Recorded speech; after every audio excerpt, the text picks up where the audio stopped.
Hedgehog uses relative time locks so that if they don't have to worry about closing that channel with a relative time lock, it's whenever you do close the channel, now you've got 2016 blocks to sweep the money using the pre-image. Otherwise, I can sweep it after those 2016 blocks go by. And because it only uses relative time locks, it's much more delay tolerant. In the Lightning Network today, you've got hours to settle these things. And often if someone sends a zap to somebody and then they turn off their computer or turn off their phone and go to the supermarket or whatever, they come back and their channel's been force closed because it's not very delay tolerant. It only gives you hours. But the Hedgehog network can give you months.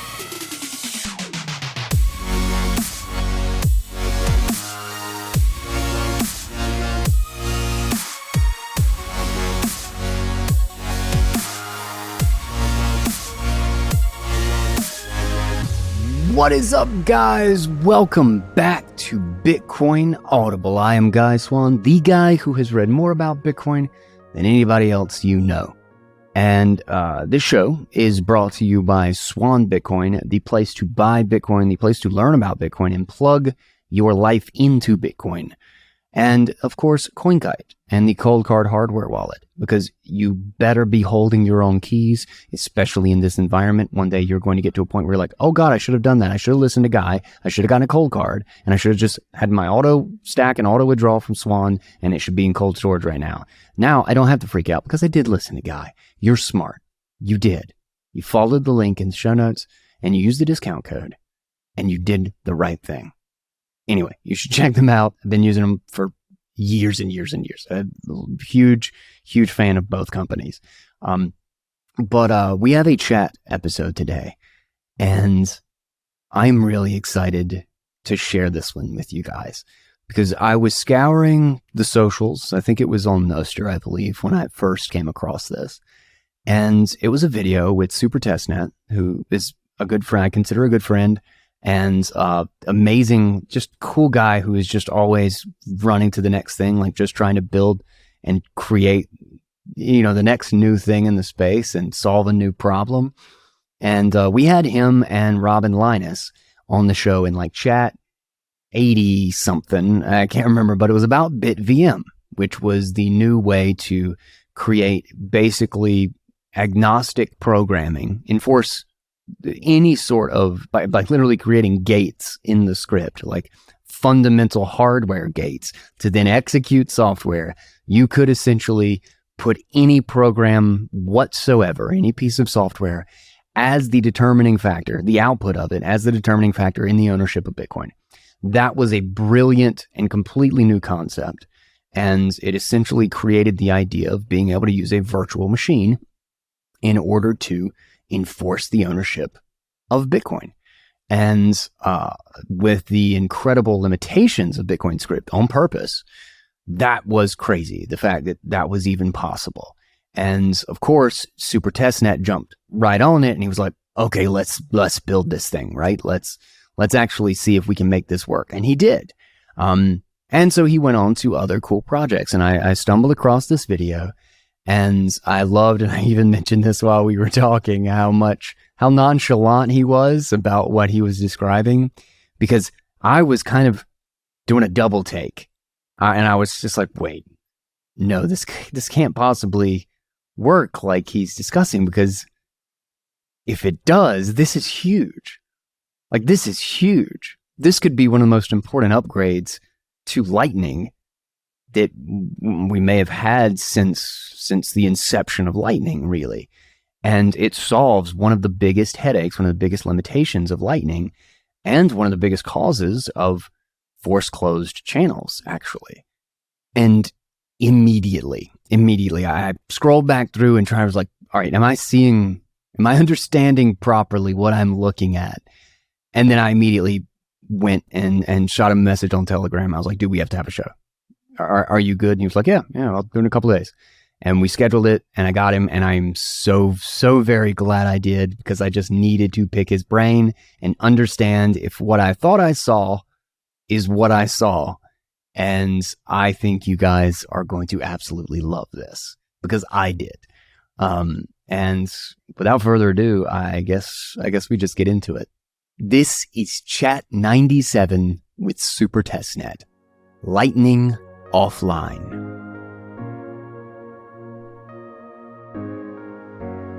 Super Testnet, welcome back to the show. For anybody who hasn't listened to previous episodes, I'm not even sure how many times you've been on, and or doesn't know you, why don't you give an introduction, who you are, what you've been doing, what you've been working on. Hi, everybody. Thank you, Guy, for having me on your show. My name's Super Testnet. I'm an independent freelance software developer. I do a whole bunch of stuff on Bitcoin. I often do stuff on the Lightning Network. I was a consultant for the creation of Nostr, and I do a lot of stuff on the Nostr protocol. I was a consultant for the creation of BitVM, and I made the first implementation of BitVM, and have improved and helped make subsequent ones as well. And most recently, I created something called Hedgehog, which is an alternative layer 2 protocol that's very similar to the Lightning Network, and we'll learn about today. So those are some of the things I've worked on in the past. And I think we're here today to talk about Hedgehog, mostly. Hell yeah. Yeah. One of the big things about Lightning, it's funny because this is one of the security benefits of Lightning, it's one of the reasons why it's proof of reserves, and that you have your singular, like the way the structure is, that you can actually redeem the payment individually or whatever, is that you have to have both parties online signing and exchanging the secret for each individual payment, right? But I want to explain why, because so many people, like I just recently read something from, I think it's Amboss, that built a way to trick Lightning payments to quote unquote do like a address, a Lightning address that is quote unquote non-custodial, so that they can like interrupt a payment, and like so there's been like a lot of little like hacks and like little like attempts to work around this both parties need to be online at exactly the same time issue. So I want to start there. Why is it that Lightning cannot do offline payments? We cannot have it asynchronous with the two parties. Yeah, you kind of can. And some of the hacks you've talked about has demonstrated that there are ways to get around it. But generally in Lightning, you have a sender and a recipient. Typically, they are not connected directly. Typically, they have some kind of Lightning service provider between them. Typically, they several hops. And when you make a Lightning payment, because you don't have a direct connection to your recipient, you have to find a path to them through the network.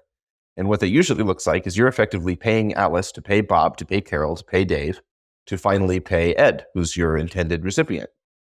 But in order to do that without having to trust Bob, Carol, and Dave, we have them lock up liquidity, the amount, whatever amount you want to pay him. So let's say it's $10 worth of Bitcoin.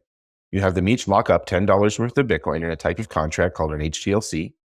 And these are created off-chain using the Lightning protocol. And you can, if Bob, your recipient, authorizes this payment, if he gives them something called a pre-image, then that can flow back through all of those states, unlocking every HTLC until it gets to you. He has to be online to do that. Like there's a little secret that he has to give Dave, who can then give it to Carol. Dave unlocks his HTLC, then Dave gives it to Carol, and Carol unlocks her HTLC, and so forth, all the way back to Alice. So if Dave is not, or if Ed is not online, he can't do that, and so their money just gets stuck. The money gets stuck in these HTLCs, which typically last for several hours, 6 hours or so before they time out. And they hate that. They hate having their money locked up because they're using that money to make money on the Lightning Network. And if it's stuck in this one HTLC, and they're only getting like 5 sats for it, it just sucks. But you kind of can. Like if you're willing to do that, if you find a set of Lightning service providers or routing nodes who are willing to do this, you can just lock up liquidity for however many hours it is till you think your recipient's going to get online, and then when he does, he can give the payment pre-image. There's a few. I don't know how Amboss's service works, but I made a service called ZapLocker that uses this model for offline payments, and it was promptly blocked by a whole bunch of wallets. Like they were like, this sucks. Like, everyone's getting their channels force closed because their payments are stuck for too long. And so they like blocked payments to ZapBlocker, which is cool. All in support of people doing whatever they want with their own software and finding out what the pain points are. So yeah, that I hope that explains why Lightning payments can't be asynchronous. Gotcha. Yeah. It's funny because, Lightning has really kind of had one or two just major drawbacks from a UX perspective. And this has basically been one of the big ones. And because, coming from, Bitcoin in the 2013 sort of days when there wasn't really much discussion, like you just always had block space, like it wasn't scarce really. I mean, we had Satoshi Dice just like dumping enormous amounts of just playing around with stuff in tiny sats amounts just on the blockchain. And because of that, you get this association, you get this understanding that, somebody can just post an address and then walk away. Nobody has to have an online wallet or a server or anything like this, and you can just send money to it. Anybody can donate or send, and we're clearly moving into a space where that can't happen anymore. Certainly not on chain at scale. A lot of donations are small. They're dollars, $2, $5 tops. And you get the occasional $100 from somebody who's generous or just really cares about the cause. That is never going to work on chain. Like my default fees in this very, very low fee environment are like $2 lately. Like that's just kind of the norm.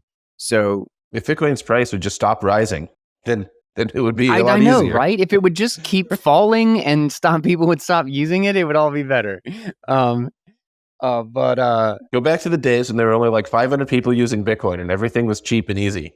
No, I'm just yeah. If only, and you couldn't use it anywhere for anything. But because of that, like getting that UX back, has always been like a big thing.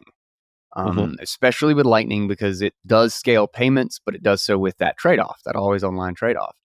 So, and I had the episode with Burak, and he tried to explain, as good as could be on the show in audio form, the whole idea of was it connectors and like how the structure and limitations of the ARC system were. And as I understand it, as I watched the video that you posted, is that you're taking one of his ideas and reapplying it in a different way, specifically for like channels with this connector thing. Can you lay out what that is and how this allows us to create, as you call it, Hedgehog, which is a different structure of sort of channel and what it looks like and how it behaves? Yeah, I think I can. So the Hedgehog channels involve two primitives.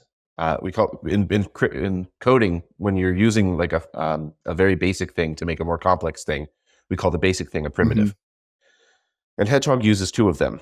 One of them I first learned about from the Lightning Network. It's called a revocation script. And the other one I first learned about from Burak. It's called a connector output. So let me tell you about both of them and then how I combine them. So a revocable script is a script that goes into a Bitcoin address. Bitcoin addresses typically have some sort of script that you have to satisfy in order to spend the money. Usually it's just if you have the private key to this public key, then you can spend the money. You produce signature proving you have the private key. The Bitcoin network checks it against the public key, and then you're allowed to spend it. You're allowed to do more complicated scripts. And one of them that's used in Lightning is a revocation script, which is where you're allowed to spend the money with your public key, but only after a certain time lock. So let's say 2016 blocks go by, then you're allowed to spend any money that goes into this address. However, you've got a counterparty, Bob, and you want to, if you're using a revocable script, you want to revoke your ability to safely receive money into this address. So if you just start out with an address that had a time lock on it, then anyone could send you money, and after X blocks goes by, you can take that money. It's perfectly safe. But if you want to make it revocable so you cannot safely receive money into that address, then what you do is you give Bob a secret. and you have a second spend path in that wallet, a second script that says, instead of just waiting 2016 blocks and then I can spend the money, instead what we can do is, if Bob knows my secret, if Bob knows this 32-byte string that I send him, then he is allowed to spend the money immediately. He doesn't have to wait the 2016 blocks. And then you've basically transferred that address. Instead of it being safe for you to receive money, it is now only safe for Bob to receive money into that address because he doesn't have to wait. He knows the secret and he can immediately sweep the funds from it. We use hash locks for this in Bitcoin script. If you're interested, you can go look at the Lightning specification. They outline how it works. But we make a script that says, here's a hash of a secret. If you can provide the pre-image that hashes to this value, then Bob is able to take the money using his public key. Mm-hmm. So those are revocable scripts. You can make it so that there's a Bitcoin address where I was going to receive some money, or I had the ability to receive money into this address. But if I give the secret to Bob, I can no longer safely do that because in the time it would take me to wait, Bob could sweep the money immediately. Does that make sense? Yeah. Okay. Yeah. Yeah. It's to just kind of dumb it down for like simple idea is that it's basically we exchange a payment where either we have to have a secret or the other person's signature, and to update it, we give the secret to the last payment so that if we get the signature, if anybody broadcasts, well, now we have all of the pieces of the puzzle to basically steal it. And so we don't want to do that because we want you to own yours and me to own mine. So we don't publish the old one because that's the exchange of that secret basically unlocks the old one for anybody who tries to publish one way. You say we don't want that to happen. You're quote unquote, we don't want that to happen. Bob does. Bob would love it if you sent money into this Bitcoin address where he can take it right away. You'd be happy. But you don't want to do that because the safe one is the most recent because that secret is unlocking each of the previous ones so that nobody wants to touch it anymore. The safe one is the most recent one where you have not divulged the secret to Bob. If you receive money into that address, all you got to do is wait, and then you can take the money out. Yes.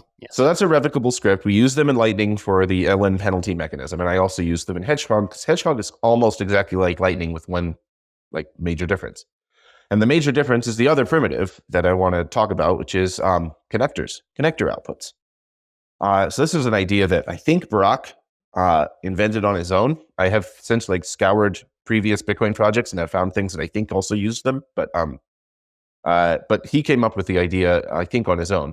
And basically, the goal is to make it so that if you have two UTXOs,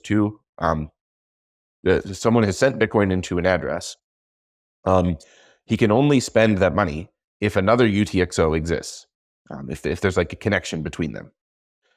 So if there's Bitcoin in some other address, you can only spend money in address A if there's also money in address B. So how we do this in Bitcoin, or how Barak figured out how to do it, is by utilizing the fact that signatures can commit to multiple inputs. So whenever you have a Bitcoin transaction, you have a set of inputs and a set of outputs. The inputs are the addresses you're spending from. Often it's just one. And then the outputs are the addresses you're sending to. And usually there's at least two. Usually, if you owe somebody $100, you probably have $200 in your Bitcoin address. So you send them 100, and then you create a change address where you send yourself the change, which is going to be $99 minus your fee. So that's what, so Bitcoin transactions have this property where there's inputs and outputs. Inputs being the addresses you're sending from, outputs being the addresses you're sending to. And so if you want to do a connector, when you sign your Bitcoin transaction, you can sign it with a signature that requires two inputs. It requires it to consume two different inputs, two different from addresses, if you will.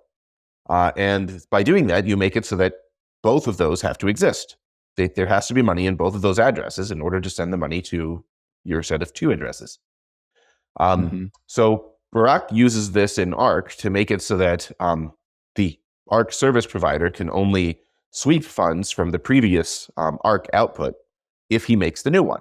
He has to make the new Arc output that gives everyone the new state, and if he does that, a Bitcoin output that is created by that transaction is used as input to the sweep transaction by which he sweeps the previous ARC output. So I know Doesn't this kind of work like a little, like kind of like a pseudo covenant in a sense? The fact that you're pre-signing or pre-requiring a UTXO to exist that you haven't even established yet, but then to update it, you create the UTXO, you sign and create that address so that you can then use that to sign the next one that doesn't exist yet. Connector outputs do give us one property that is similar to covenants, in that a covenant typically is thought of as I can only spend UTXO A if I create UTXO B, right? Like the only authorized address that the money in address A is allowed to go to is address B, or you can have a set of them.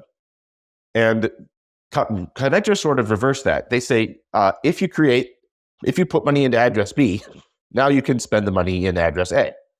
You can use it as a drop-in replacement for covenants in some respects. They both require the creation of UTXO-B, right?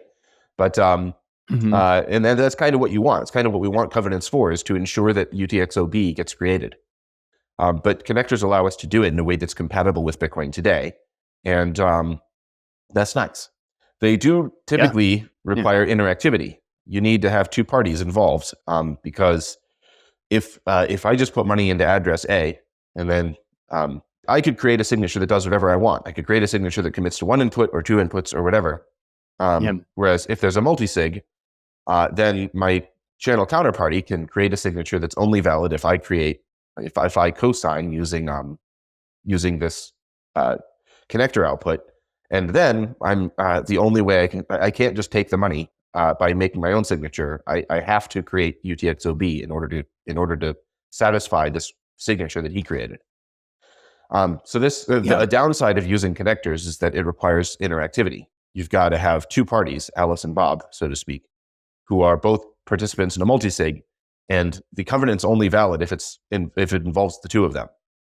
Anyone else can't trust that this covenant is going to be valid, because they could just sign to not create that output. They could sign a new transaction that sends the money somewhere else. Essentially, without the interactivity of the multi-sig, it would just be like me signing a transaction and then giving it to somebody else. Like, it doesn't change my ownership of my address. Like, I could still just publish whatever the hell I wanted, and yours would be invalid as soon as I did.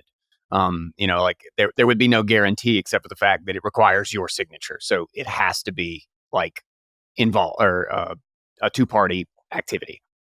If I put money into a Bitcoin address, and then I give you a signature that says, well, look, here's a signature that proves I can only send this money if this other if I create this other UTXO, you should not trust that, because I can just create a new signature that doesn't have that requirement, right? I've got the private key. I can just make a new signature that sends the money wherever I want, and I fooled you.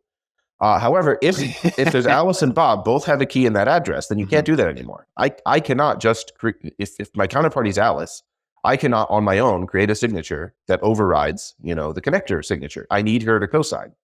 So if Alice is involved, if Alice and Bob are both there, then the covenant works between them. They know that this signature is only, or that my counterparty can only move this money if he creates this other output, because they're not going to sign to rug themselves. They're not going to sign to let him do that without making that output. So this allows us to have an equivalent of covenants, an equivalent of things like CTV or OpCat, but they only work between two parties. Both parties have to be involved, and they only each other can trust that covenant.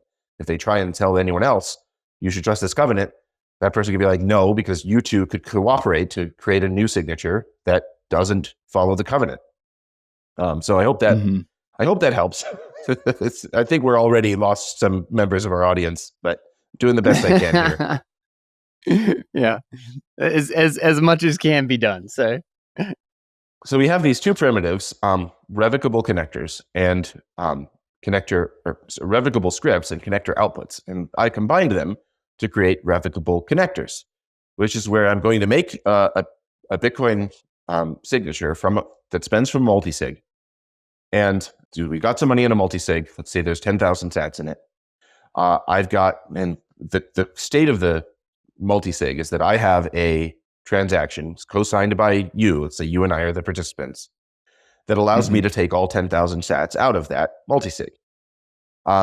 So what I wanted to be able to do is to revoke that signature and say, all right, this signature is not valid anymore. I can't safely use it.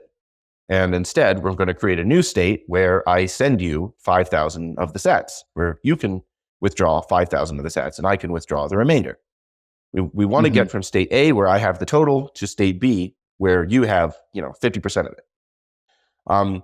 And we use revocable connectors for this. So when you co-sign for state A to let me have the 10,000 sats, we require that money to first go, before it goes directly to me, it has to go into two Bitcoin addresses. One of them has one of these revocable scripts where I can revoke it.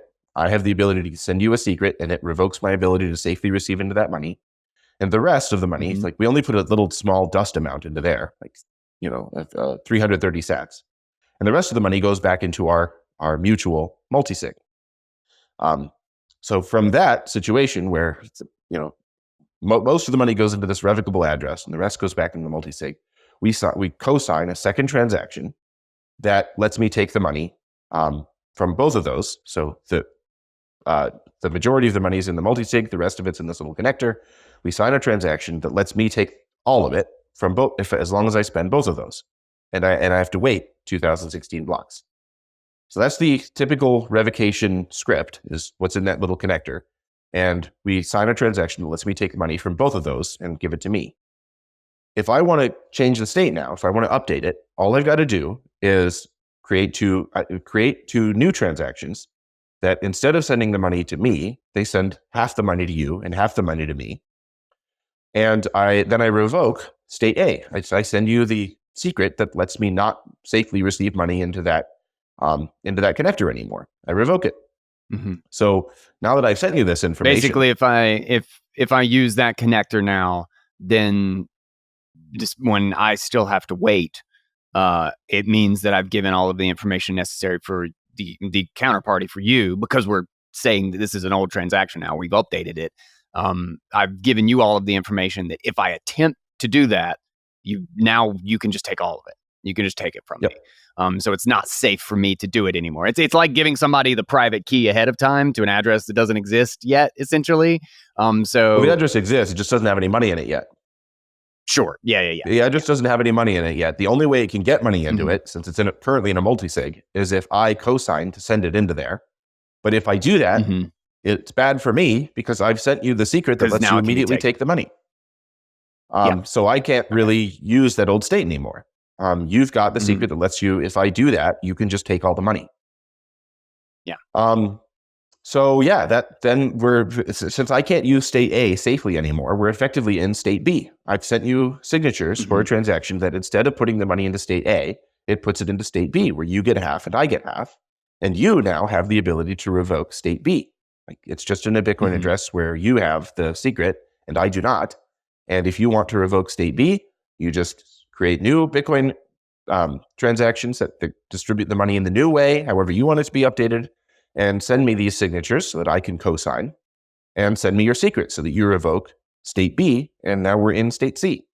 And we just do that forever. As long as we want this channel to be open, we send each other signatures and secrets that revoke our current state and create the new state, as long as you co-sign. And that's the channel. That's the channel structure. Those are Hedgehog channels. But the advantage of this is that you don't need to be online when I create the new state, or at least when I propose it. I can say, here are signatures that create, whatever the new state is. I can send them to you off chain with my secret. I can put them in an email or whatever. And, 3 days later, you get online and check your email and you're like, oh, here it is. Here's the new state. I can place it into my wallet and it says, great. Now you have the ability to close out with this new state. And you're happy, or you're sad. Maybe it's a bad state and you're like, I'm not going to do this. I reject it. But the point is, I didn't have to wait for you to get online to send you that information. So it's cool. The asynchronous payments, the way I was thinking about it was that, we are just updating state, but it's actually not that simple in Lightning. There's a whole extra step with the HTLC. So Explain that again, exactly like why we cannot do this asynchronously easily in Lightning like we can in Hedgehog. So in Lightning, whenever you make a payment, you have to create you have to create usually a set of HTLCs, one for every hop along your route. And those HTLCs are stuck in a pending state until the recipient comes online to resolve them. There are people who say the Lightning Network does not have an easy way to charge different amounts for held HTLCs. So if you're a routing node and you get to set your fees for your channels, you get to set your how long you're willing to have a payment be pending for on your channel. And once you've set it, it's it's stuck there until you modify it. Like, so if you say, I will charge 100 sats and I will hold HTLCs for up to 5 hours, that's your policy. And they kind of get upset if you, like my ZapLocker software did, if they max out that policy. If they say, all right, I will take all 5 hours and I will pay you 100 sats, they get mad because they're like, even a guy who only took 5 seconds is also paying me 100 sats and you're taking 5 hours. And the only way in Lightning to modify this is if you run 2 nodes, or at least the only way I know to do it. You can run 2 nodes, one that only accepts, an hour, and the other one that accepts 5 hours, and you charge different rates for them. And then you have to split up your liquidity between them, and that allows you to get around this limitation of Lightning and have an HTLC that is charge different prices for different lengths of time that an HTLC can be held for. But the Lightning Network was just not designed for this. Like they haven't designed it to support this. They haven't finished a async payment spec for the Lightning Network, and consequently, if you try and use the tools we have today for Lightning to get around this stuff, it just sucks. It sucks up everyone's liquidity, gets them all stuck. They're not getting paid a sufficient amount for it, and they all get mad and block your software. So Hedgehog, honestly, if you want to do routed payments on Hedgehog, the only way I've thought of to do it is to do the same thing the Lightning Network does, which is create a string of HTLCs from the sender to the recipient and do all this stuff. But I just plan to build it in from the start to support async payments, to have an async payment spec built into it from the get-go, so that the routing nodes on this network know what they're getting into, and they can do it. They can charge different rates for different lengths of time that it might be held for. This show is brought to you by the Cold Card hardware wallet. My favorite setup, which I know I talk about a lot, is the Nunchuck wallet on mobile that just connects directly to, or just talks NFC whenever I need to sign. The Nunchuck does not hold my keys. It is securely on my Cold Card, not connected to the internet, not vulnerable to a phishing email or any malware or anything like that.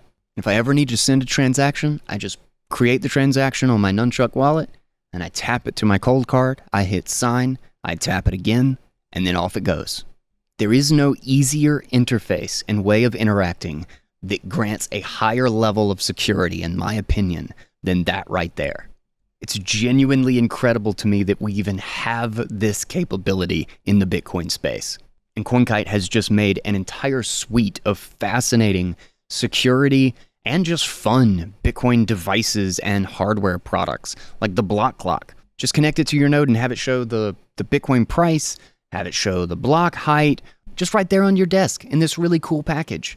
If you haven't checked out what they have to offer, you definitely need to. And when you go over there, do not forget that I have a 9% discount code. Bitcoin Audible, all one word, gets you 9% off. And you can go through the link in the show notes, or just remember the discount code, which is not hard. It's just the name of the show. You can go through the link in the show notes to go right there, or just go to the store, browse around, see what you want, get yourself a solid hardware wallet, experience the tap to send with a Cold Card hardware wallet. It's just kind of magical. And get notified for the Q1. I'm really stoked about my Cypherpunk BlackBerry, the new model that's going to be coming out. So check that out as well. Yeah, don't forget, 9% off. The link is right in the show notes. Go check them out. Gotcha. So explain the difference between, so an HTLC would basically still work the same way with a Hedgehog payment. And whereas when we're looking at a Hedgehog update, because everybody only really has, like, there's one state now, like it's similar to L2 in that way, with a slight difference Not quite everything that L2 does, but actually pretty damn similar in the sense that like I'm holding the same information that you are holding. You and I are holding the same thing for what the final valid state of the payment is.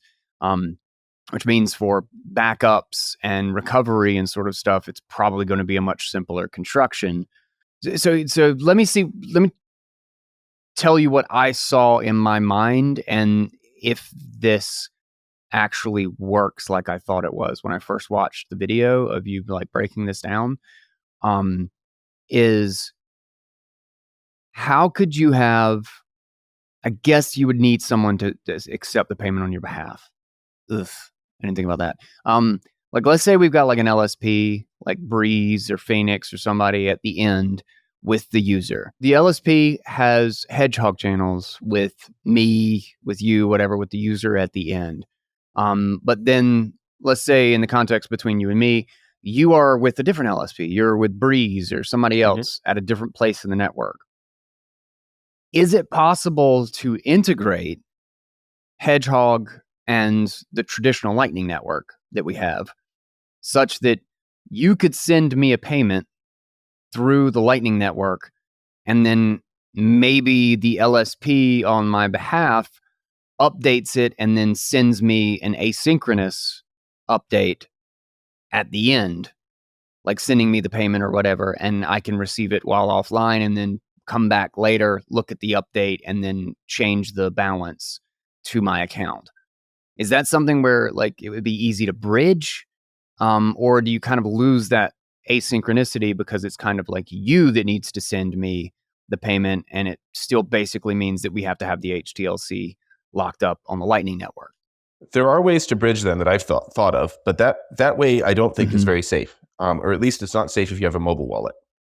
And the reason why is the same reason why all these payments were failing when people were using my ZapLocker software, which is that the way that HTLCs are constructed in Lightning today, it uses the script uses an absolute time lock, and then the alternative spending path is the one that requires the recipient to reveal a pre-image.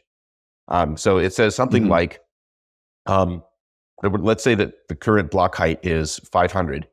The HTLC is going to say something like, if block height 400 or 540 arrives, that's 40 blocks, in the future, and you haven't swept this payment, then I'm allowed to sweep it.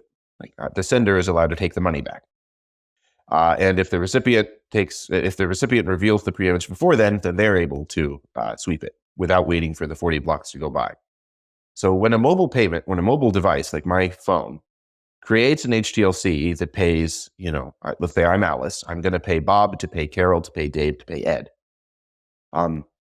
If I turn off my phone, then I can't update the state of this channel anymore. Like I can't resolve these HTLCs. So if the payment is successful, if after 40 blocks goes by or whatever, if the recipient Ed finally comes online and sweeps it using the HTLC, that propagates back through all the routing nodes till it gets to Bob, who's the routing node that I use. And Bob wants to resolve this HTLC, only I'm not online. So he's like, block 540 is coming, and you're not online to resolve this HTLC. Yeah. I have to close this channel. And put it on chain so that I can use the pre-image to sweep the money. Otherwise, if block 540 comes and I haven't done that, you can take the money. Like the sender can take the money and thus steal from Bob.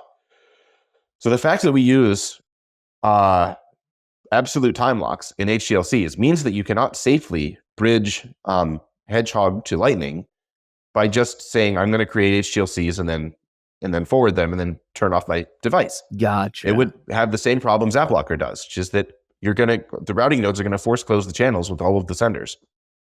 But Hedgehog uses relative. Yes, that's the difference. Hedgehog uses relative time locks, so that if they don't have to worry about closing that channel with a relative time lock, it's whenever you do close the channel. Now you've got 2016 blocks to sweep the money using the pre-image.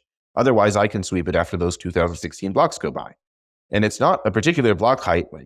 Interesting. Okay, so one of the things for the audience, one of the things about the Lightning Network is that, and this is one of those things too that if going back, like if we were talking about like time locks today as like, oh, should we implement a second time lock thing? You would think, oh, we already have absolute time locks. Why do we need relative time locks? This is redundant.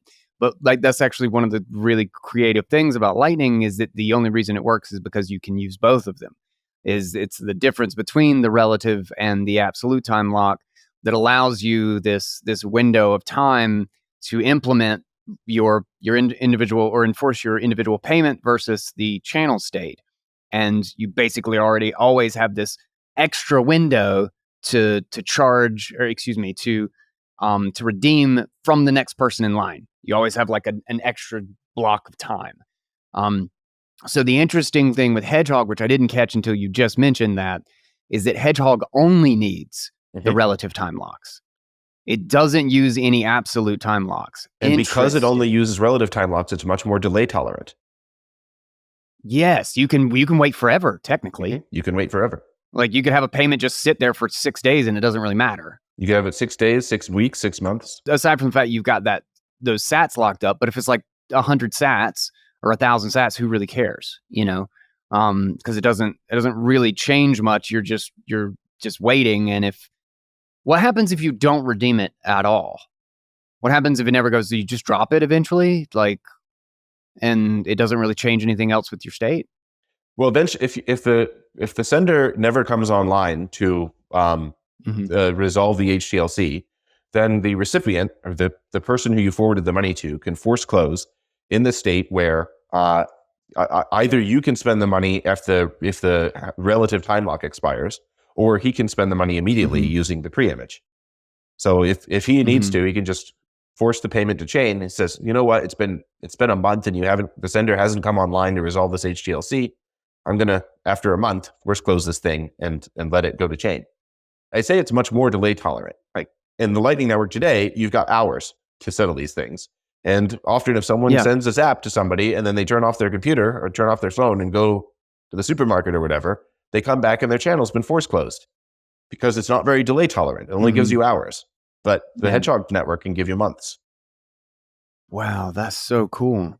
Now, what's the difference between the execution of it? So the way Lightning works, as I'm understanding it right now without looking at it again, is that you send money, especially with like an HTLC or something, is you're sending money to an address with a new set of rules, and then those set of rules let you redeem from that address. So essentially every non-cooperative close requires multiple transactions. Is this essentially the same revocation process as Hedgehog? Is there a smaller data cost at any point in the process, or is it roughly the same, or is there actually an extra UTXO in there because of the connector?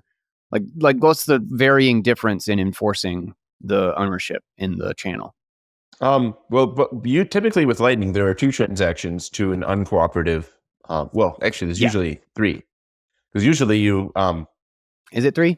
Because usually if there's an uncooperative closure, it means there's an HTLC attached to that channel, and then you also have to resolve the HTLC. Oh, which is a whole new path. Yeah, that's right. So it would be 3 technically with an HTLC. You're right. Yeah. And I think it's the same with Hedgehog. Yeah, I think it's the same.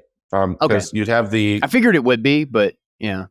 Yeah, assuming you're doing it for the same reason that there's a stuck HTLC, then you're going to have to do the first transaction would put the money into the revocable connector.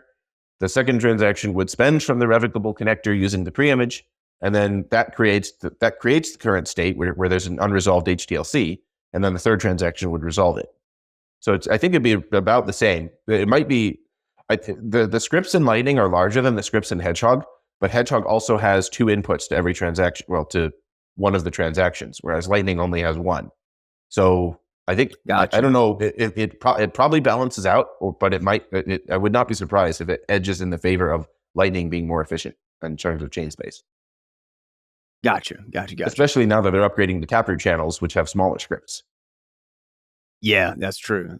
But then at the exact same time is that with any sort of asynchronous payment or any sort of hiccup, you're much more likely, it might actually balance out in the favor of Hedgehog, just in the less likely needing to actually close stuff because you don't have the absolute time lock to worry about. There's fewer occasions to do a unilateral closure To in have to Hedgehog, close. or at least, Yeah. you know, this is all theoretical right now. Who knows? After while I'm building this thing, things might change. With that, so with asynchronous payments, it seems like I'm understanding the architecture of asynchronous payments when we're talking about just between you and me as like a channel. But is it any different? Is the problem of asynchronous payments any different when we are paying across Bob, Peter, and Charlie, you know, to route through and we have the HTLC? Or is it still just you send me the piece of information necessary to redeem, and then whenever I open up my email or whatever, or see that I have that payment received, then I can just redeem it, and then it just kind of continues down the line? So it's still just stuck in an HTLC with all the intermediate parties, but nobody's in a rush. It's not like super important to, you know, close it out immediately. And when I come online, it just gives the relevant information necessary to then close that HTLC. Is that am I understanding that right? That is a way to do it that I'm currently working on, making that exact thing that you just said, where the only difference between the current Lightning Network and Hedgehog with a routed payment would be that Hedgehog is willing to tolerate, or Hedgehog routing nodes are willing to tolerate and charge more for having their money stuck in pending HTLCs for a long time. So that's what I'm currently building. And yes, it's exactly as you described. Same thing as Lightning today, except I'm going to have built-in tools for them to charge more money for longer duration HTLCs. However, I thought it was another way to do routed payments that doesn't have money stuck in HTLCs for meaningful amounts of time. And it borrows some ideas from the world of eCash. And I think it would be useful for me to tell your users about it, because then I could get feedback from people and see what people think of this idea. Is this a good time to do that? Go to town. Yeah. That's what we're here for. Cool. So when you're creating, let me tell you about one of the things that happens with eCash. If you've ever used eCash before, it has a very similar user experience to what I'm making with Hedgehog, in that you deposit money into a hedge or into a eCash server. It's equivalent to depositing money into a Hedgehog channel. When you want to send someone money, you create a string that deducts, and when you create this string, you deduct, let's say, 100 sats from your eCash, account, so to speak. I know eCash doesn't actually have accounts, but you put 100 sats into the string, and then you send it to whoever you want it to go to. And they're supposed to come online at some point and paste it into their wallet. However, there's like a race condition here. If you decide that you want to take back this money, there's nothing stopping you from taking that same string you sent them, and before they get online, you can paste it into your wallet and take that money instead. And in Cashew, we just are like, okay, well, he took it back. He just changed his mind. He didn't want that money to go to that person after all. If he didn't come online within a reasonable amount of time to take it, then that's his fault. I think I can build the same thing with Hedgehog. And how I would do it is, when you want to send someone money, instead of getting information from them about like their public key and then creating a series of HTLCs that pass from hop to hop until it ends up with them, instead what you do is, inside of your Hedgehog channel, the second transaction where you would attach an HTLC, instead you create a new output that off-chain that is a new Hedgehog channel with your LSP being one of the key holders, and the other key holder is just a private key that you made up. You just make up a private key, and you make that the key holder in this new virtual Hedgehog channel.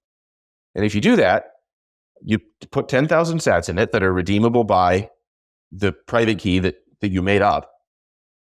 The LSP can treat that channel as a perfectly valid Hedgehog channel, because at any time they can force close, they can do a unilateral exit and put that channel on chain, since they have all the keys and signatures they need to do that. So the LSP can treat that as a perfectly valid channel, and then you just send the private key to that channel to your intended recipient in something that looks like a Cashew note. And if they get online in a reasonable amount of time, they can use that private key to send the money from their side of the channel to the LSP's side in exchange for a set of HTLCs that they immediately settle, giving them that amount of money. And if they take too long, if they take 5 days go by and they haven't done it yet, you have a copy of the sender has a copy of the private key as well. So the sender can just, all right, he's taken too long. I'm going to take this back and just send the money to myself. And so if you do this, you can have equivalent to asynchronous payments that work just the same way Hedgehog or just the same way eCash does, where either party can spend the money, the sender or the recipient can. But then you don't actually lock up HTLCs until you're ready to resolve them. Like the recipient can resolve them immediately. Yeah. Now, would you ever actually have to open the channel? You wouldn't have to put it on chain. Nobody was forcing it? You would never have to put it on chain, right? You would just put it in, basically convert it, show that you had the redemption for it, and then you could make a payment in your normal channel for it. Is that right? Once you create this virtual channel, the LSP can resolve it anytime they want. They have all the signatures they need and all the transactions they need to do it. So to them, it is just as good as a confirmed payment. The only way it gets erased is if they co-sign to erase it. So they can treat it as just a valid channel and then interact with it on that basis. So if someone wants to send the money out of it in exchange for a Lightning payment or an HTLC or whatever, they can do that, and then show that it's resolved. This is technically a benefit of, this is how you would actually use it, kind of like a covenant, because what you're doing is you're creating a virtual channel that you can treat as if it's already open. Yeah. Even though it's not open, simply because you have to have that input there for the old one. Yeah, it's a bit like how I was talking about earlier, that you can emulate covenants in a two-party setting. Like both the parties know that they can trust this covenant because they would have to co-sign to override it. And once you have that LSP there in the middle, who's able to treat these as a real valid covenant, he can like extend that. He can be like, all right, well then I'm willing to treat these virtual UTXOs and anything that happens inside them as perfectly valid payments. And he's able to exchange them for Lightning payments or whatever. So you extend that covenant out to other people by means of the LSP. Oh, wow. That would be. This really does kind of simplify the construction. There's probably, I swear, I wonder how that would work in implementation. Like, it seems like that would be cleaner than HTLCs. Well, it would involve them at some level, but only late in the game. It would involve them through the process. Yeah. Sure. Okay. With the connector nodes, you would still need them, but like the end result would still be a virtual channel at the edge. That would then just be redeemed back onto the current Lightning. I'm currently writing code for the HTLC part, and then once I have code for the HTLC part, I can make the like virtual embedded channel part and see if it works. But at least in my mind, it works, and I'll find out if it works in reality. Swan Bitcoin has the full suite of Bitcoin financial services. You can instantly buy, with your bank account or wire transfer, any amount of Bitcoin up to $10 million worth. And you can easily set up what I have been doing for ages, which is an automatic purchase of Bitcoin on a weekly or monthly basis. You just pick your time frame and then automatically withdraw it to your cold storage. And still they have free withdrawals to self-custody, which I was sure would be gone by now. But you should always treat any custodian as a point of failure. And luckily, you won't have to go anywhere for all of the information and advice you need for why you should withdraw and how to do it safely, because Swan Bitcoin has all of the resources you need and will regularly remind you. About 80% or more of their customers automatically withdraw their coins. That is an amazing feat, if you ask me. Then they also have the Swan IRA if you have a traditional IRA and you want to get it allocated to Bitcoin. And there's so much more. With Swan Private, they have inheritance planning. You also have Swan business accounts, and you can even do Bitcoin as a part of your employee benefit plans. They have an advisory. They have the Swan Vault, a multi-sig service for those who want to have the benefits of holding the majority of their keys, but still also want to be able to rely on a trusted institution in the case of an emergency or a disaster. If you haven't started into Bitcoin yet, Swan is an amazing place to begin. Go to swan.com/guy. The link will be right there in the description. Again, that is swan.com/guy. And they will know that I sent you, and my beautiful face will be right there at the top of the page to greet you. I am a longtime user myself, and a huge thank you to Swan for supporting this show, and I definitely recommend you check them out. Dude, that's awesome. That's awesome.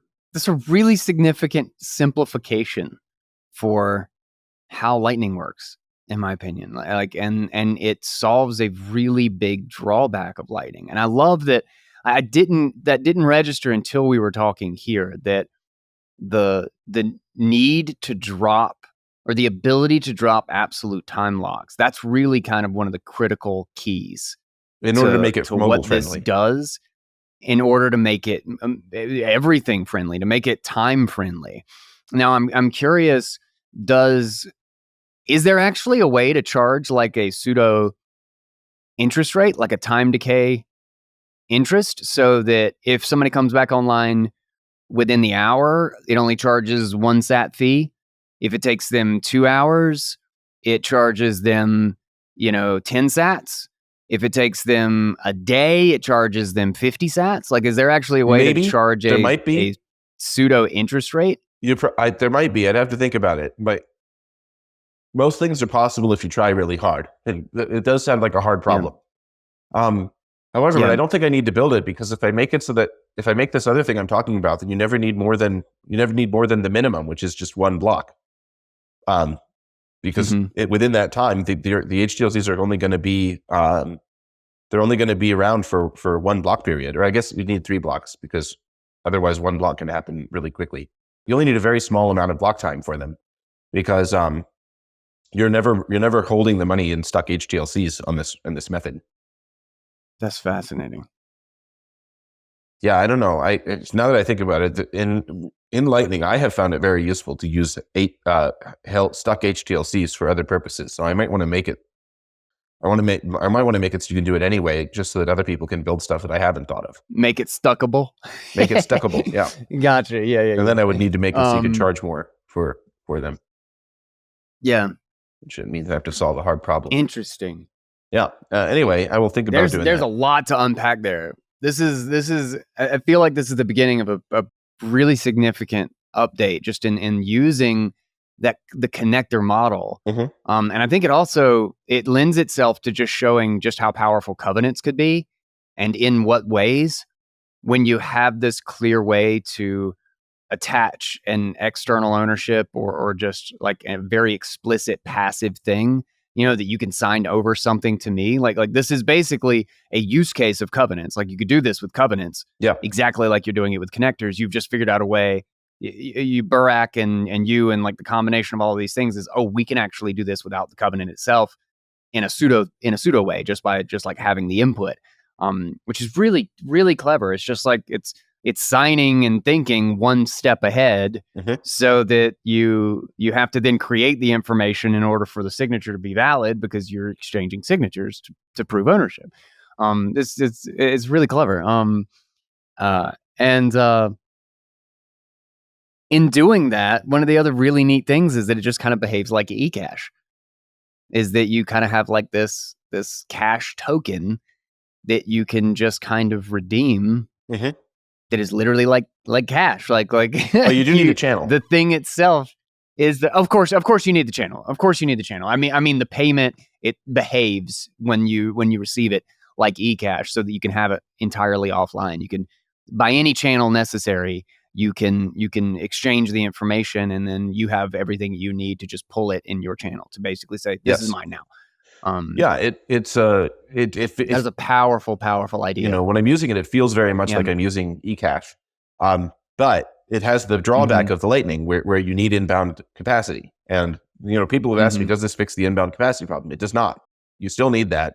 And that's other than needing to be online, like to me, the 3 big problems with using Lightning, the things I'm trying to figure out ways to fix, are asynchronicity, where both parties need to be online. That's the main reason why everyone uses custodians, because they can't run a server or a node. Yeah. Or they can, but they don't want to. That's the big thing to me. 100% is that this is the reason why everybody has to use custodians. This is why 90% of Nostr is the lack of being able to use a Lightning address, because Phoenix is easy. Yeah. Breeze is easy. Like the LSP model is genius. It works, and it's a way to separate the service of like channel management and liquidity and all of that stuff from ownership, from custody. Yes. This fixes that such that basically Nostr could be all non-custodial with the same user experience, the same degree of minus one it thing, just works. which is the other like 10%. The other 10% of why using Lightning kind of sucks is the inbound capacity problem, which is where if someone sends you a ZAT for 100 sats and you don't have capacity, then you have to pay. It's usually they have to pay Phoenix. Like it'll tell them, you need to send more because otherwise this guy doesn't have enough money to receive this. And it's like, I don't want to send him, an additional 10,000 sats to open a new channel for, or to splice in this new stuff. So that kind of sucks. And the Hedgehog does not fix that. Like it fixes the big problem, but it doesn't fix this other, like that'll become the new big problem is the inbound capacity. Yes. And then, so there still will be a role where I think people will still prefer to use custodians even after Hedgehog, because otherwise they'll be able to send people money offline, but the LSP will still say, sometimes, you've got to send an extra amount to get them a new channel or to splice it in. And then they'll be like, I don't want to do that. Or I don't want to put that on my senders. So then they'll just use a custodian. And then the third thing is pathfinding. Often if I want to send someone a payment and they're not using a big node, if they're using one of their own nodes, I can't find a path to them, even with route hints. Because I have to find someone who has enough money to forward it to the next guy who has enough money and so on. And Hedgehog doesn't fix that either. So it just fixes the one big problem, or at least it provides an alternative way to solve this big problem. And that's good. I'm happy to solve one thing. Then I can work on the next two things. And other people can work on them too. Yes, for sure. That's awesome. That's really, really exciting. I'm curious because, in fact, I thought I was going to start this way, but I want to route back around to it. Because the last time you came on the show, we were talking about BitVM. And how we could create new structures and stuff. And immediately with this whole Hedgehog idea and trying to get around custodians or getting the best, the benefit of both, the best possible combination.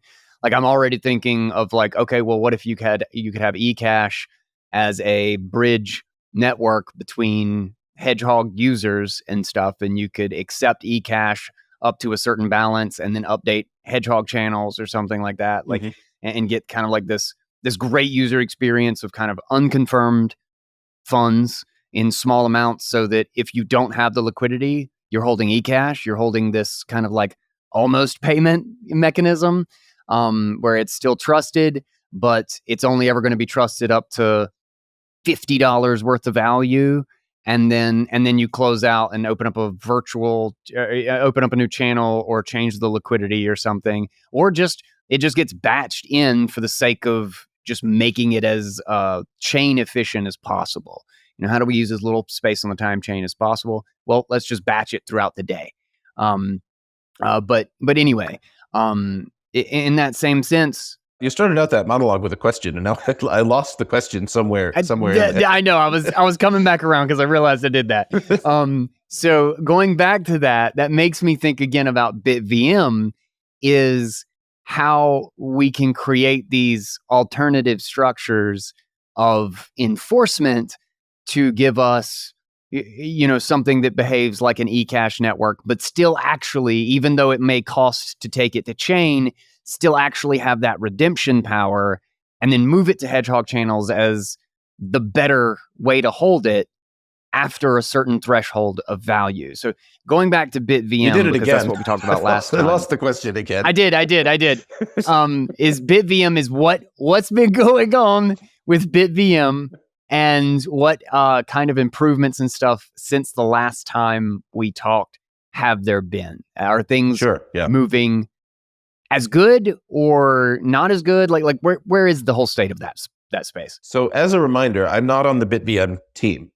Robin Linus has himself and his two employees. I think they're Tiero, or it's not Tiero, it's some other guy whose name starts with a T, and a German fellow named Lucas are on his team.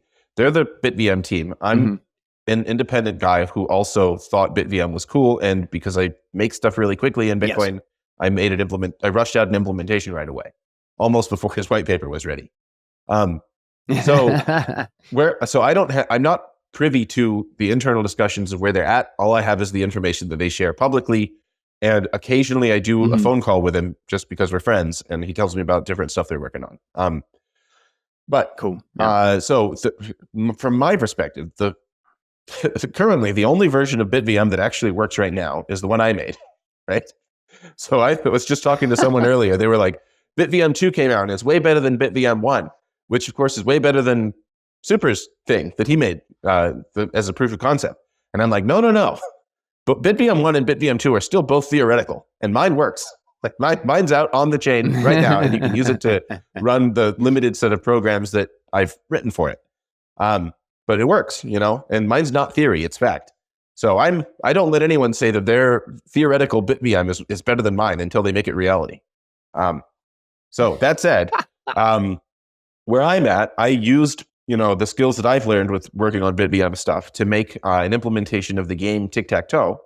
And I did a presentation on my YouTube channel where I show people how they can use the BitVM techniques to create a game of Tic-Tac-Toe and play it. Like the winner gets the two parties put some money in, and the winner of the game gets the money. And of course, you wouldn't really want to do Tic-Tac-Toe even on a second layer, because it's too simple of a game, and you always know who's going to win or you always know it's going to end in a draw. But you can use the principles from this video I made to learn how to develop BitVM applications yourself using the tools that I've created. So if you want that, that's what I think is the best thing to go to learn how to do BitVM stuff. However, the tools I've made are not very practical, and they are they're inefficient. Like if there's a dispute, the cost of doing stuff on chain on mine is really expensive because I'm not doing things the efficient way that Robin's team is theorizing about. So on that front, the latest state of BitVM stuff and in the theoretical efficient model, they figured out a way to get rid of the N of N trust assumption, where you have to trust that at least one party in a group of key holders is honest. So the previous, in BitVM 1, the way that they were going to make a sidechain with it involved having, you've got the prover and the verifier in BitVM, and if the prover says that, here's the set of withdrawals that are supposed to happen on the sidechain, and here's my proof that I've processed them, the verifier is able to take the money if the verifier can prove that the prover did it wrong. And the way they were going to make a sidechain out of this is by having a lot of provers make a MuSig key together, and then you could have like 100 different provers, or not provers, I meant the verifiers. Now I'm confusing everyone. Yeah. 100 different verifiers create a MuSig key together, and then if any one of them is honest and disproves the honesty of the prover, they can burn his funds. And this incentivizes the prover to be honest and process withdrawals correctly.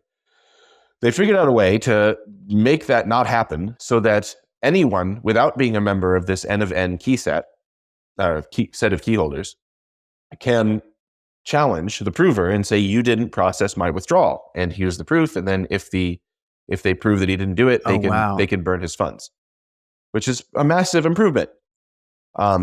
That's a huge improvement. Yeah, it means the interactivity is not necessarily there anymore, because if you have MuSig, you basically at some point, unless of course the interactivity is still there, but you have to trust yourself instead of having to trust these key holders. No, what I was meaning is that you don't have to be there to add your key to a multi-sig. Yeah. Right? Correct. So which is a huge coordination problem the more people you add to it. If it's now passive, you still have to be there to verify and challenge, but you don't have to be there during the construction to add your key as being a part of the key holder, which most people wouldn't be. They would be quote unquote users, and you'd have people who specifically were running nodes. But I mean, just simplifying that whole orchestration is a big deal. Like that's huge. You say that, and it's my understanding that there is now, in order to achieve this property, there is a setup ceremony, and the setup ceremony involves getting as many people as you can to co-sign the set of challenge transactions. And The challenge transactions are co-signed in advance, so you don't. So as long as they don't have to have any money, they don't have to have any key holders, and they don't have to stick around. But you could do a setup ceremony where you get as many people involved in this as you can, and as long as one of them deleted their private key, they can't steal anymore. They can't do anything. So that's kind of cool. Mm-hmm. But I think most people, or at least I think, a setup ceremony where they don't have to stick around is better than one where they do. So yeah, I like that. For sure. Which is BitVM1, they do have to stick around. Yeah. That's interesting. I don't think, maybe we did talk about this last time. Because as soon as I heard the BitVM idea, and just the idea that you could do any sort of arbitrary computation and stuff, is my immediate thought was like, okay, how do you implement eCash as a BitVM so that you can redeem the essentially the eCash token, and maybe even in the construction it still has to update like a virtual Hedgehog channel, like it has to update a channel or something to make it go to a UTXO at some point. Mm-hmm. But how could you do that? Because to me that's the perfect implementation. Like it's not perfect. There's BitVM itself just has a limitation of like the cost of enforcement. But regardless of getting the privacy benefit of eCash, of having the sort of token model where you can pass this cash around with other people, and they don't have to necessarily be online in order to make that exchange, and then the eCash implementer, the service provider, can be contested by any one of its users. Like anybody can prove that the eCash wasn't valid eCash if they ever tried to redeem or steal stuff that wasn't theirs. Like that's kind of like the holy grail in my mind of if you need to go to court and prove your ownership, you can, but because anybody can go to court 99.9% of the time, there's just not a problem. Like nobody's going to fight it, right? Yeah. I don't know how to answer your question the way that with all of the variables that you've put into this, it. But I do want to mention a fourth problem with Lightning that the Hedgehog also does not solve, and that I forgot about when I mentioned the big three, is privacy. And eCash really solves the privacy problem, or at least with the trade-off of custody. It makes it so that the signing server can't tell who's receiving money or how much they're receiving and all this stuff. Hedgehog does not do that. So I try to emulate the user experience of using an eCash server, but the server can see everything. None of it's blinded. Yeah. And I talked to Callie. It's not eCash from a privacy perspective. Yeah. It's very much like a normal Lightning payment. Yeah. I talked to Callie before I made that video, I talked to him to see if he knew any ways to just blind the server so he can't see all this stuff.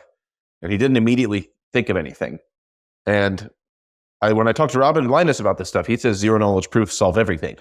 So I suspect that there probably is a way to make my server blinded, but I don't know how to do zero knowledge proof stuff as well as like Robin's team does. So maybe at some point they'll take a look and see if they can fix the server and make him so he's like an eCash, even more like an eCash server. Yeah, man, I tell you what, I don't know if it's just like I'm so used to hearing it from like the crypto space, like it's almost always attached to a shitcoin. But it drives me crazy. Like I read a lot of the thing from Critia or Critia or whatever you want to call it, however it's pronounced. Citria, thank you. Citria for how that works. But God bless, I guess I just can't quite wrap my head around it, and I'm used to ZK proofs being here's our token. Yep. Well, I think the Citria people, I think they come from the world of Ethereum developers, where that's kind of what you do. You launch something, call it as L2, and then you have a token everyone has to buy. Yeah. So I don't fully trust the Citria people either. In fact, I did a debate with the Citria guys on Paul Stort's show where I called them scammers. Oh, really? I said that they were, and in the course of the show, they convinced me that they're not scammers. they don't have an alternative token that they're selling with this stuff, and that they have actually their software does what it says it does. But Robin still doesn't trust them. He thinks that they are trying to convince people that they have something they don't. Overselling. Yes, in a scammy way, or at least that's what the impression I got from him. So I wouldn't trust. Although I have said publicly that the Citra people are not scammers, do your own research. So check it out for yourself. They might be. We don't know for sure. We don't know for sure.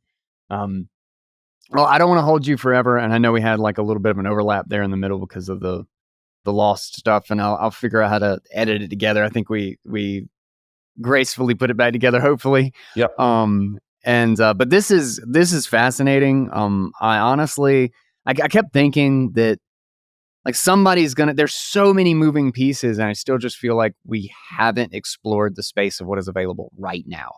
We're so constantly looking at like, oh, well, we can implement this, and we need this other tool, and we need this other thing. But like, look at what we can still accomplish without doing any of that.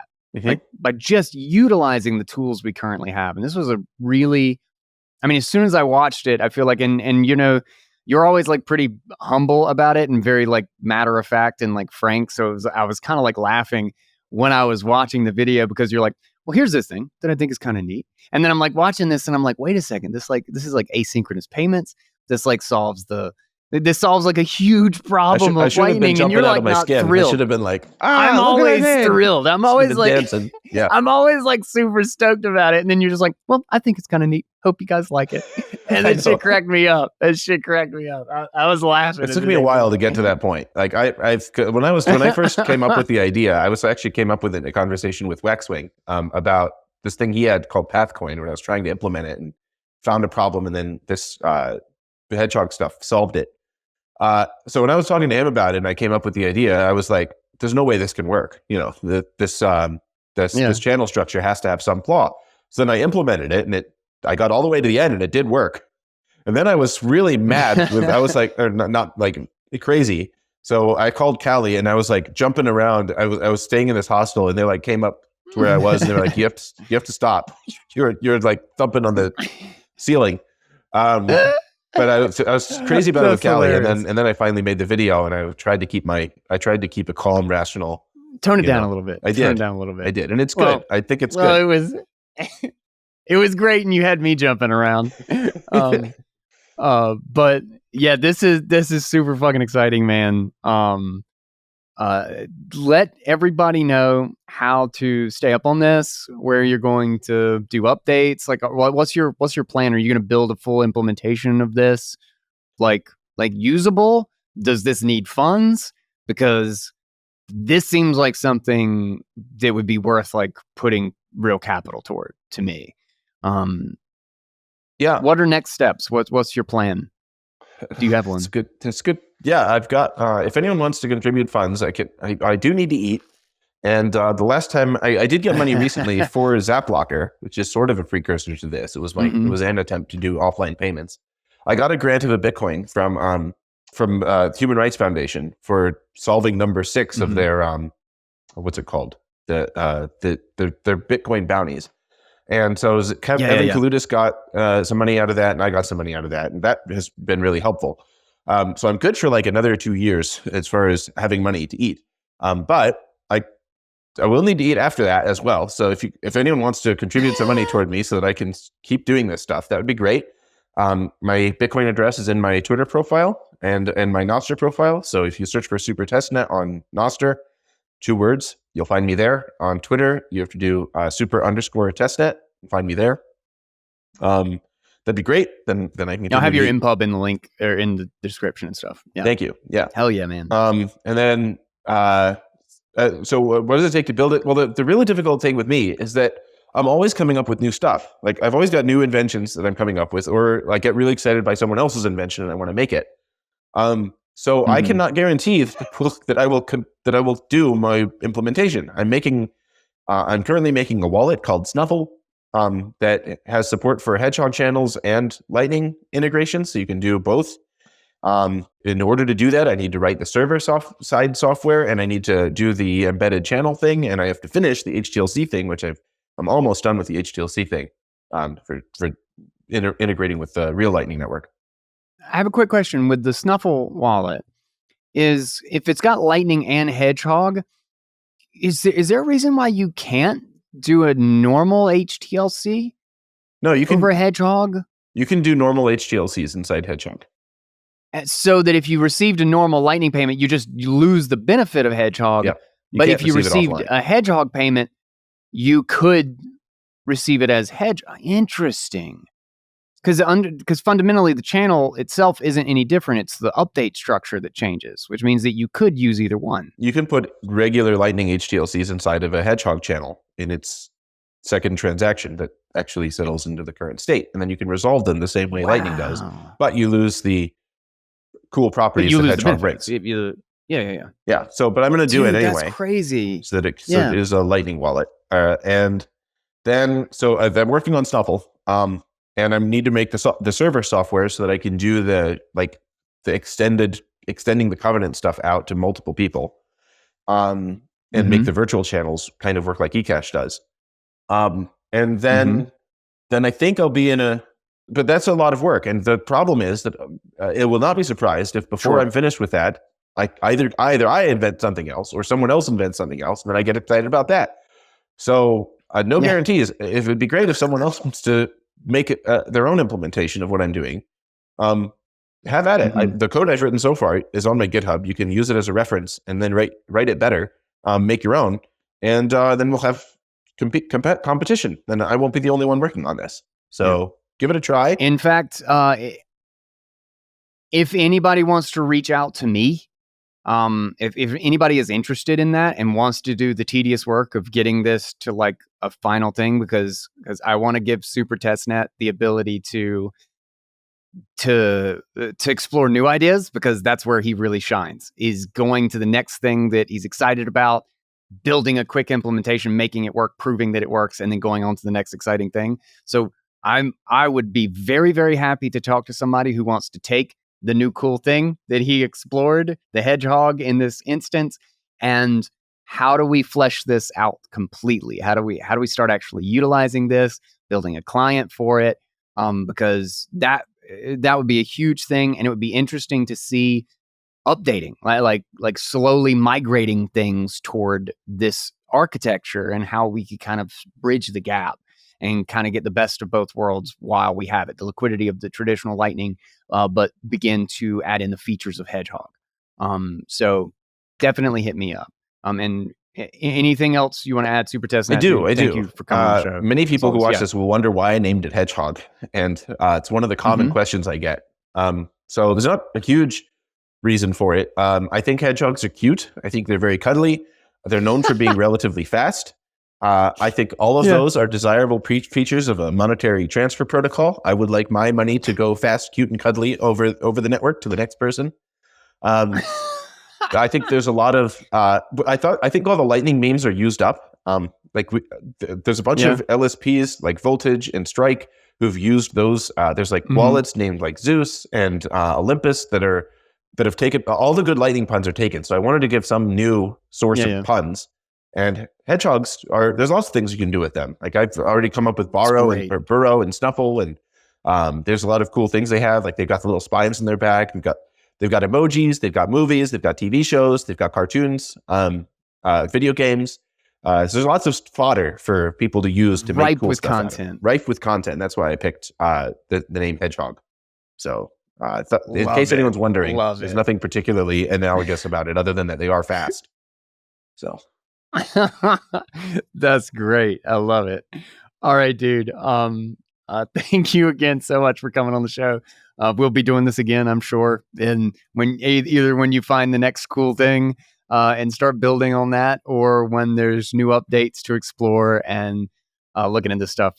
Thank you for just keep continuing to build and explore in this space, because we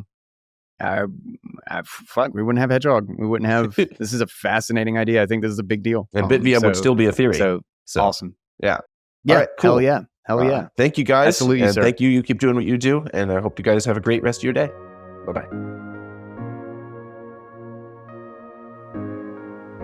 All right, guys, I hope you enjoyed that episode, that chat as much as I did. I'm already talking to multiple people about this, and this is something that I think needs a lot of eyes on and a lot of attention. And I want to hear other people's thoughts on this. I want people to look at it and ask me or tell me what they see. What are the vulnerabilities? How good is this model? Like let's test this. Let's super testnet it. And that's a dad joke. Let's literally look into this very seriously, because this would be a huge step forward for Lightning, and some of the major headaches with Lightning's operation and the limitations of that asymmetric communication or the lack of asymmetric communication finally solved. And if we could do that, that would just be such a huge step for so many different reasons. So please explore. I'm going to have the link, the original video that I saw, in the show notes. Obviously follow Super Testnet on Nostr and on X. I will have both of those links in the show notes as well. And don't forget to check out our amazing sponsors who make this show possible and let me do this let me get excited and just take the day to figure out something about Hedgehog channels and talk to Super Testnet so that I can bring it to you guys. I love what I do, and sponsors and you guys make it possible. So check them out. Links and all of those goodies are in the description. And we will close this one out. Thank you guys so much for listening. This is Bitcoin Audible. I am Guy Swan. And until next time, everybody, take it easy, guys.